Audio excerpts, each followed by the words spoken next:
झारखंड की सियासत में इन दिनों काफी उठापटक देखने को मिल रही है।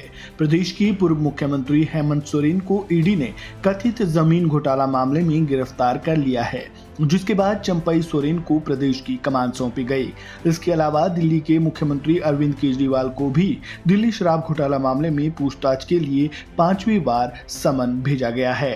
केजरीवाल का ये आरोप है कि बीजेपी ईडी के जरिए उन्हें गिरफ्तार करवाना चाहती है, इसलिए वो पूछताछ के लिए नहीं जा रहे हैं। लेकिन क्या ईडी की कार्रवाई केवल हेमंत सोरेन और अरविंद केजरीवाल पर ही आकर खत्म होती है? ऐसा नहीं है। ईडी के रडार पर दिल्ली और झारखंड के अलावा कई और राज्यों के मुख्यमंत्री भी है और ऐसा माना जा रहा है कि उन पर भी जल्द ही बड़ा एक्शन हो सकता है। आखिर कौन है वो मुख्यमंत्री और ईडी की नजर उन पर क्यों है, इस वीडियो में आगे हम यही जानेंगे। अरविंद केजरीवाल और हेमंत सोरेन के अलावा जिन मुख्यमंत्रियों पर ईडी की नजर है, उनमें सबसे पहला नाम है केरल के मुख्यमंत्री पिनरई विजयन का। सीएम विजयन के खिलाफ भी ईडी मनी लॉन्ड्रिंग मामले में जांच कर रही है। सीपीआईएम नेता के खिलाफ 1995 के एक मामले में ED prevention of money laundering act के तहत पड़ताल कर रही है। इसके अलावा आंध्र प्रदेश के मुख्यमंत्री और वाईएसआरसीपी प्रमुख वाईएस जगनमोहन रेड्डी भी ईडी के रडार पर है। सीएम रेड्डी के खिलाफ भारतीय सीमेंट्स के आर्थिक मामलों को लेकर ईडी जांच कर रही है। वहीं इस लिस्ट में तेलंगाना के नवनियुक्त मुख्यमंत्री रेवंत रेड्डी का भी नाम है। उनके खिलाफ भी ईडी मनी लॉन्ड्रिंग मामले में जांच कर रही है।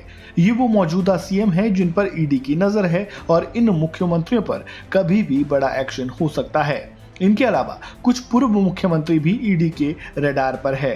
कुछ नाम ऐसे भी हैं जिन्हें ईडी की कार्रवाई के कारण अपनी सत्ता से भी हाथ धोना पड़ा।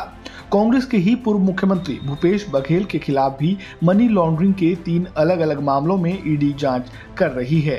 कांग्रेस के ही कद्दावर नेता और हरियाणा के पूर्व मुख्यमंत्री भूपेंद्र सिंह हुड्डा और राजस्थान के पूर्व सीएम अशोक गहलोत के खिलाफ भी अलग अलग मामलों में जांच चल रही है।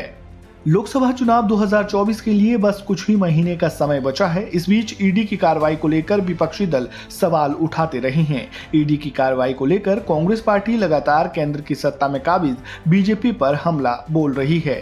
कांग्रेस पार्टी का आरोप है कि बीजेपी केंद्रीय जांच एजेंसियों का इस्तेमाल विपक्षी दलों के खिलाफ कर रही है।